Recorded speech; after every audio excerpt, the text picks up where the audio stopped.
Welcome to the teachings of today's Holy Mass with Reverend Father Alphonsus. Be blessed by the love of Christ, who seeks the elevation of all his children through his word. The Lord be with you. A reading from the Holy Gospel according to Matthew.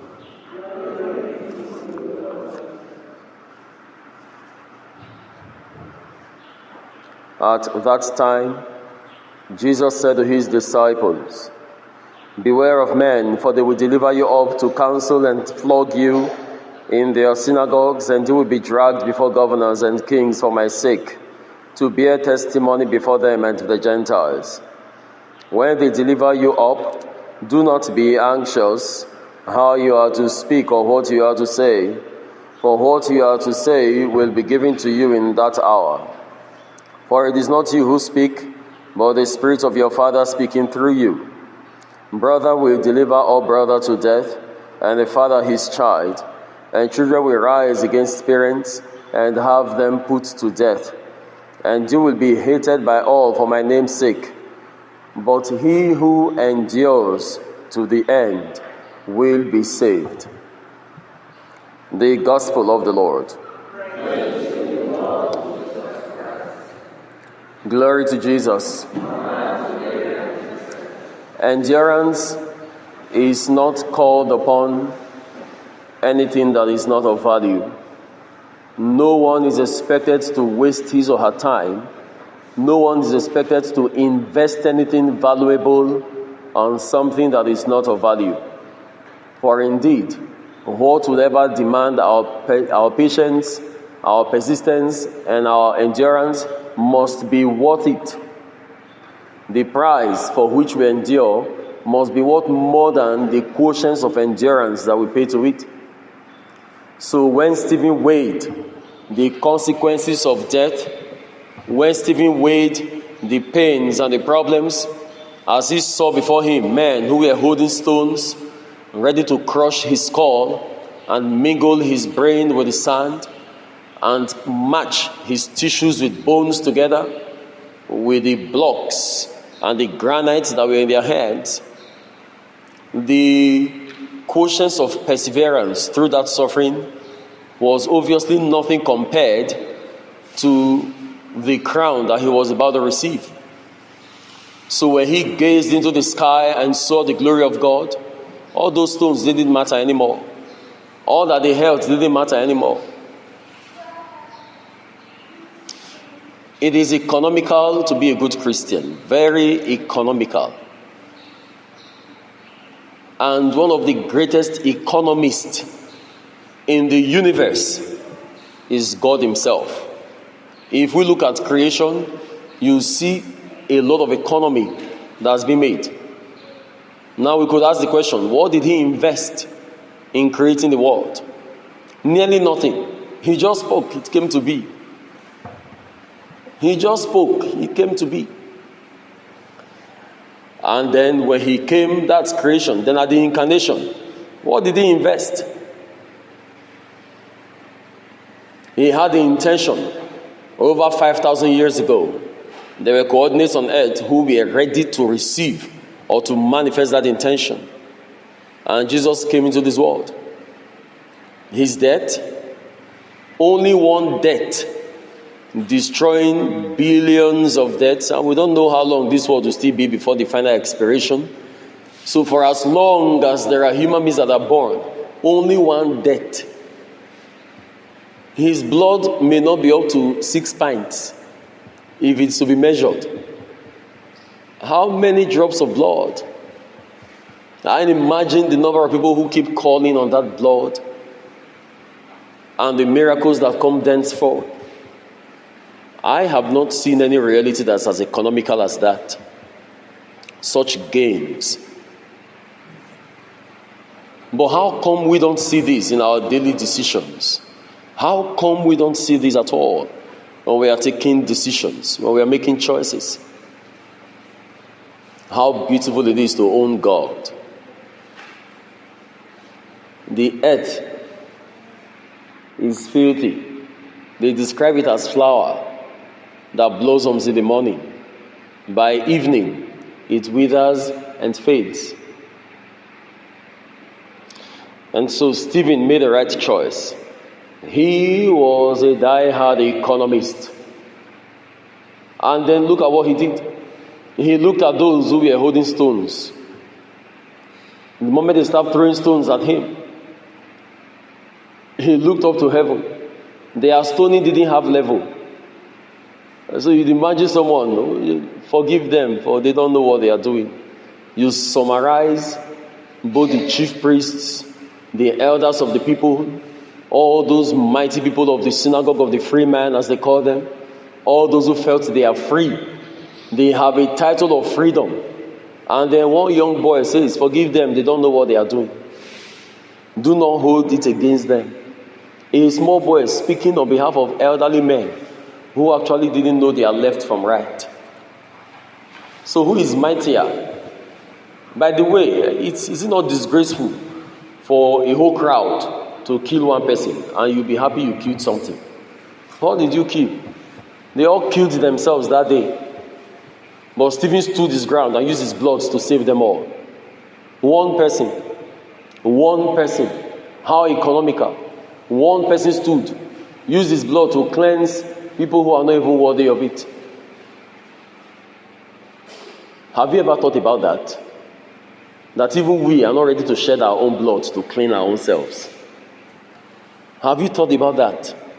Each time I commit a sin, it means I myself cannot even shed my own blood to clean even myself, to bathe myself. You know how disgraceful that is? When angels want to start counting those who are human beings from those who are animals, these are the kind of things that they look at. How can a human being not be able to fast for his sins? But you know how difficult it is to fast for the sins of other people. That's a kind of sacrifice. A young man, Stephen, shed his blood. He died because he wanted to save old men, old women, their children, their grandchildren, their great-grandchildren. And if you haven't, they were all hit the subscribe implicated button in all the and events join that us happened for in the daily synagogue of free men. reflections. So how come I can't even sacrifice on my own sin? That is how distant some human beings can be from their fellow human beings. You know, I remember those days when I watched the legionaries going to wash public toilets.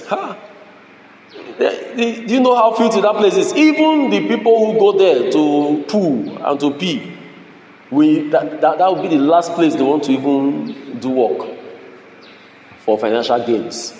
Legionaries will go there and start washing and start cleaning. You know the distance. I remember then when I was in St. Vincent de Paul, how people will be cracking their head about how to help another human being. Meanwhile, a human being like you is cracking the head about how to steal from another human being. When one human being is cracking his head, searching up and down, raising the pillow, checking to see if there are naira notes by which he can help someone who is poor. The same human being like you is cracking his head, searching under your bed, looking for your money to steal. The distance is immeasurable. All these are the things that true Christians need to start considering if we must be called Christians. This gospel of convenience, this gospel of prosperity, this gospel of making it here on earth and never thinking about making it over there, is our greatest undoing in this generation, where we all know churches, but we don't know the God of the church. Where we all know pastors and priests, but we do not know the God that they represent. And so you see all the ferocity up and down. Those who are defending the Pope, but not defending the words of Christ. Those who are defending the bishop, defending cardinals, defending priests, but not defending the words of Christ. I imagine as small as Stephen was then, that Peter would now come to him and tell him, look, if you don't just change the story you were saying before, so that they will not kill you. Imagine Peter the Pope would look upon Stephen and say, look, I chose you to be a deacon, not to be killed. You are too small. By the way, you are not even an apostle. You are just a deacon. When you go there, just speak small. Don't speak too much. Oh, I imagine such words entering this kind of a person called Stephen. That day, Peter will receive what he received from the hand of Paul in the event of the circumcision. In this business, there is no hierarchy. There is all about faith and witnessing. That is what we have been called to, dear friends. Absolute faith in the one who calls you.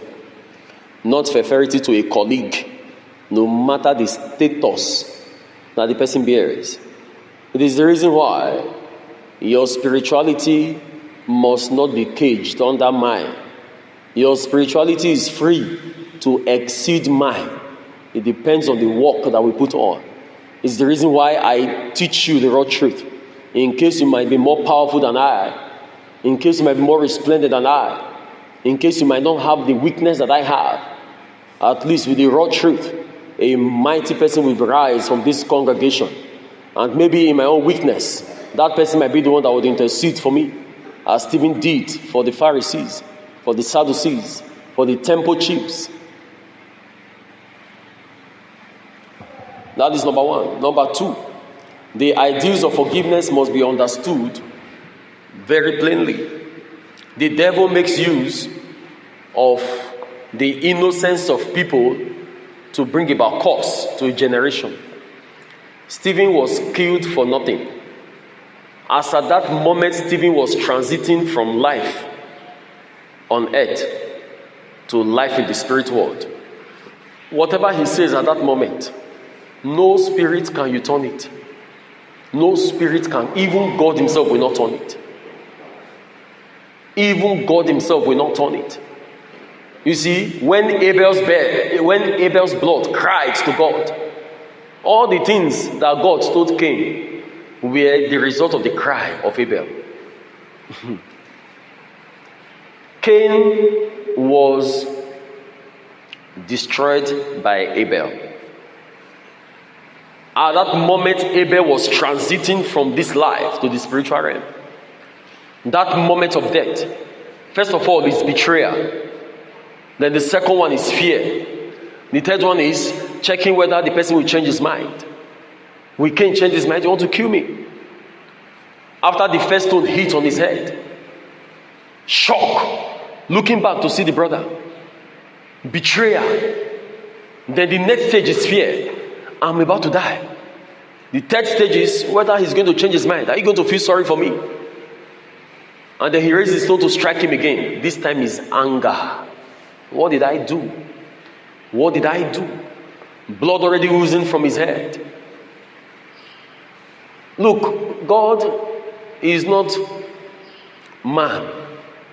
Cain would have killed Abel and Cain would have met his own Waterloo. But for God to have spoken, did you hear? He said, your brother's blood, your brother's blood cries to me. It was Abel's blood that did to Cain all that happens to him. God was only giving the information to Cain about the consequences of the tears of that blood. So imagine Stephen going through the exact phase.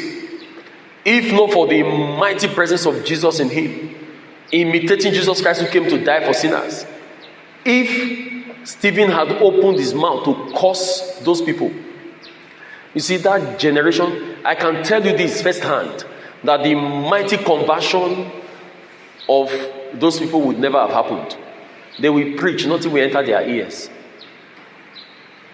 All those mighty works, when you hear in the Acts of the Apostles, the word of the God, of the Lord, growing mightily in Laodicea, in Lystra, in Derbe, in Syria, in various places, Colossae. Look at the church, how they sprang. If Stephen had opened his mouth to curse, even God will respond to that curse. No demon will be able to turn it. The devil knows this very much. And that's the reason why the devil supplies the temptation that we see every day. So when a child does something to you, you know, this is happening every single day. You know, maybe many of us don't have the privilege, do I call it the privilege now, of having bad children. When they will do you, your heart will nearly come out from your mouth in frustration. You will be drowning even when your nose are free with air. Anger will explode to the extent that your head wants to pull out of your neck. When a child will do you, you have not seen or you have not heard stories. You have not heard stories. You have not heard stories. Some of those kind of stories we hear from those women in old people's home those days. When they tell you how they slaved for their children. How they did everything for their children. And eventually, the small house they were in, the wife that the son now married, drove her away from the house. This is a son that she invested everything she had on. And the son was there. Mama, you have lived your life. Go away. What about those children who were planning the death of their father? And the father eventually discovered the plot. And he is still alive. How many can we think about? Many parents have cursed their children. But those children were used. And each time a man curses, the devil is happy. Demons don't U-turn it. Because once there's legitimacy for that cause, even God will not change it.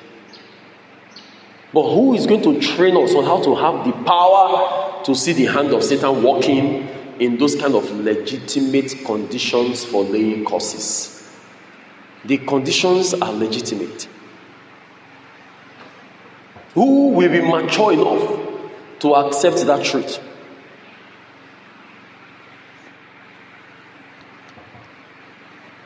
You know, there are many extreme cases. A Christian, a powerful Christian, a mighty Christian. The devil looks at him. How is he going to bring this man down? The man loves his wife. The wife loves him. Faithful, beautiful children. At the age of 60, and the wife is 47, then he catches the wife committing adultery. Everything is shattered. You know, from Zion, they look up to the man as somebody who could protect the wife based on his pedigree in the spiritual realm. Holy, humble, righteous unto the Lord. You see, momentarily, that man will forget that it was and it is his function to pray over the wife. Hi. You know, there are some things we don't have the leverage of saying because even human sensitivity has been trained not to accept those things. And join us for daily reflections. And the demand flares up. In the first place, the devil makes it in such a way that even if you say you want to use your Christian virtue to forgive, you want to try to forgive, each time you look at the woman, that name of an adulteress is pasted all over her. That's the reason why this our Christianity is not something you depend on with your strength. When someone has released himself for Christ totally, nothing belongs to you. Everything belongs to Christ. Is that case worse than Stephen's case? Is that case worse than Stephen's case? I don't want to use the example of women catching their husbands in adultery because tradition supports men to commit adultery. My ancient tradition says, and I've seen many grandmothers, many grandfathers forcing another wife into the hands of the husband. So that's not a good example. Let's use the one that is killing. A man, a good Christian, catches his wife in adultery. Would he remember that it is his function to purify her, to stand as a priest of her life, and to claim her from the hell that she's already in by that act? No way.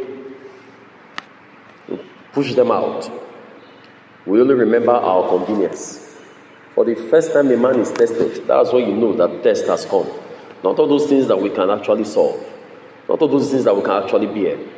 I'm giving these extreme examples to let you know that we are under temptation every single now and then, so be watchful.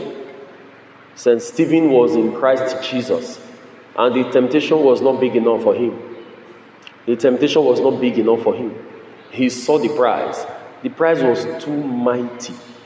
And then the sin that they committed against him, which is the worst, it is the worst to deny an innocent man of his life, and in the most gruesome manner, merciless manner.